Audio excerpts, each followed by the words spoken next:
पहले हम हमेशा कहते थे राम राम भाई, राम राम चाचा, राम राम ताऊ जी, राम राम बाबा, राम राम कैसे हो, राम राम कहां जा रहे हो। हर जगह से ये आवाजें आती थी, राम राम राम राम राम राम राम राम। और दूसरी बात, हमेशा जब भी किसी से हालचाल पूछते थे ना, वो यही कहता था, चल रहा है राम भरोसे, बस हो रहा है राम भरोसे, कर रहे हैं राम भरोसे। हर जगह राम का नाम था। क्यों कहते थे राम भरोसे, राम भरोसे? क्योंकि सबसे ज्यादा विश्वास राम के नाम पर है, क्योंकि राम का नाम ही विश्वास है। कभी हम हाय, गुड मॉर्निंग, कैसे हो, ये सब नहीं कहते थे। हम कहते थे राम राम राम राम राम राम। आज एक अद्भुत प्रसंग आपको सुनाता हूं।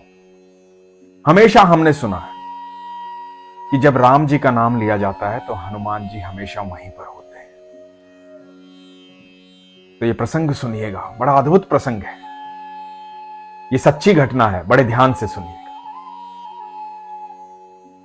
एक बार एक कथाकार थे, हमेशा राम कथा करते थे। बहुत सारी जगह जाना होता था, हमेशा राम कथा करते थे। तो एक आसन साथ लेकर जाते थे। जब भी राम कथा करते थे, अपने पास में वो आसन बिछा लेते थे और कहते थे कि आइए हनुमान जी विराजिए। एक जगह कथा करने गए थे। अब कई दिन की कथा थी, तो वो रोज आसन बिछाते और कहते कि आइए हनुमान जी विराजिए। एक व्यक्ति ये रोज देखता था कि बाजू में आसन बिछाते हैं और कहते हैं आइए हनुमान जी विराजिए। वो चला गया कथाकार के पास, जाकर के बोला कि आप रोज हनुमान जी को बुलाते हो, आपको क्या लगता है कि हनुमान जी आ जाते हैं आपके बुलाने से? तो कथाकार ने कहा कि हां, जहां भी राम जी का नाम लिया जाता है वहां हनुमान जी विद्यमान होते हैं, हनुमान जी साक्षात होते हैं। तो उस व्यक्ति ने कहा कि अच्छा, मतलब आप बुलाते हो और हनुमान जी आ जाते हैं। ये तो आपका नया तरीका है लोगों को बेवकूफ बनाने का।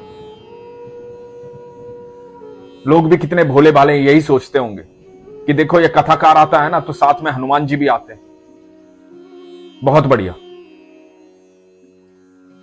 तो ये कथाकार बोलते हैं कि ये मेरी आस्था है, मेरा विश्वास है।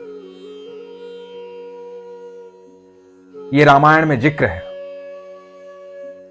कि जब भी राम जी का नाम होगा हनुमान जी आ जाएंगे, क्योंकि राम जी के साथ ही हनुमान जी रहते हैं। तो ये मेरी आस्था है, मुझे पता है हनुमान जी आते हैं। तो उस व्यक्ति ने कहा कि अच्छा, आस्था को तर्क मत बनाओ, साबित करके बताओ कि तुम्हारी आस्था सच्ची है, तब मानूंगा। तुम कह रहे हो कि इस आसन पर हनुमान जी बैठे हुए, तो साबित करके बताओ कि हनुमान जी बैठे हुए। तो कथाकार ने कहा कि आज की कथा तो हो गई है, जब कल कथा होगी तो हनुमान जी आएंगे, तो कल आप आइएगा, हनुमान जी जरूर आएंगे।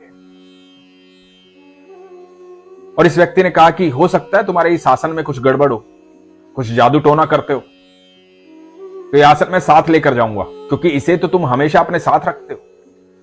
तो कथाकार ने कहा कि ठीक है, आप अपने साथ लेकर जाइए और कल सुबह लेकर आइएगा। अब वो व्यक्ति आसन को लेकर के अपने घर चला गया और कथाकार ने राम जी को याद किया, हनुमान जी को याद किया और मन में कहा कि सब कुछ राम भरोसे है, मुझे पता है मेरे हनुमान जी आएंगे। अगले दिन कथा हुई, वही आसन बिछाया गया। कथाकार ने कहा कि आइए हनुमान जी विराजिए, और जय श्री राम के उद्घोष के साथ कथा शुरू हुई। जो व्यक्ति आसन लेकर गया था उसने शहर में बहुत जगह ये कह दिया था, कल है ना हनुमान जी आएंगे, कथाकार कहता है कि मेरी कथा सुनने हनुमान जी आते हैं, तो चलो देखते हैं कल कथाकार की बात सत्य होती है कि नहीं, या ये ढोंग करता है। तो आज बहुत ज्यादा लोग कथा सुनने आए थे। आसन बिछा दिया गया था, हनुमान जी को निमंत्रण दे दिया गया था। तो कथा के मध्य में उस व्यक्ति ने कहा कि आ गए आपके हनुमान जी।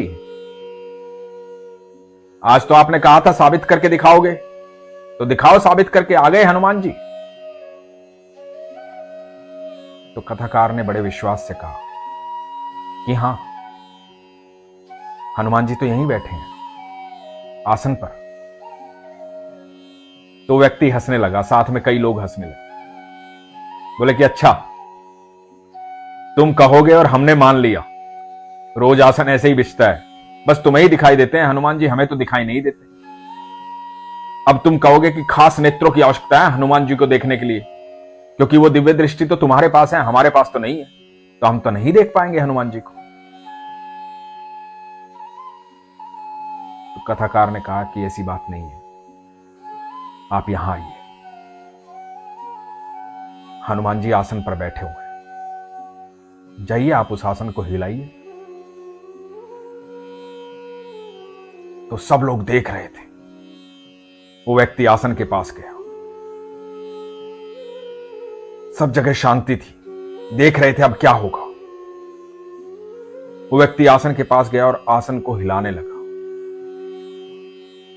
उसने पूरा जोर लगा लिया, आसन टस से मस नहीं हुआ। पूरी कोशिश की, आसन टस से मस नहीं हुआ। कथाकार ने कहा कि और किसी को भी देखना है तो आ जाओ, देख लो, हनुमान जी बैठे हैं यहां। और वो व्यक्ति कथाकार के चरणों में गिर गया। जब भी आप ईश्वर को निमंत्रण देते हैं, ईश्वर अवश्य आते हैं। ये कथाएं जो हैं, हमारे शास्त्र जो हैं, हमने जो अपने दादाओं से, परदादाओं से सुना है, वो सब कुछ सत्य है, कुछ भी असत्य नहीं है। हमारा विश्वास प्रगाढ़ होना चाहिए। ईश्वर हर समय हमारे साथ रहते। एक बार निमंत्रण देकर तो देखिए, एक बार दिल से पुकारिए तो फिर देखिए, हर पल चमत्कार होगा। इसलिए विश्वास कभी कमजोर नहीं करना चाहिए। और हम हैं कौन कि ईश्वर की परीक्षा लें कि वो है कि नहीं। हम हैं कौन? ये सृष्टि हमें दिखाई देती है, पूरा ब्रह्मांड हमें दिखाई देता है, हम स्वयं उसकी रचना है। जब हम अपने आप को भी देखेंगे तो हमें यह आभास होगा कि हम भी साधारण नहीं है, क्योंकि उसकी कोई भी रचना साधारण नहीं है। जो कुछ भी है ईश्वर का है, सब कुछ ईश्वर का है। इसलिए कभी मन में एक ख्याल मत लाना कि ईश्वर है नहीं, ये कलयुग चल रहा है, यहां भगवान होते नहीं है। भगवान हर युग में होते हैं, क्योंकि हर युग भगवान का है, कण कण में विद्यमान है। बस विश्वास रखिए। इसलिए हमेशा कहता हूं, अपने विश्वास को मजबूत रखिए, अपना ख्याल रखिए। हरे कृष्ण, जय श्री राम।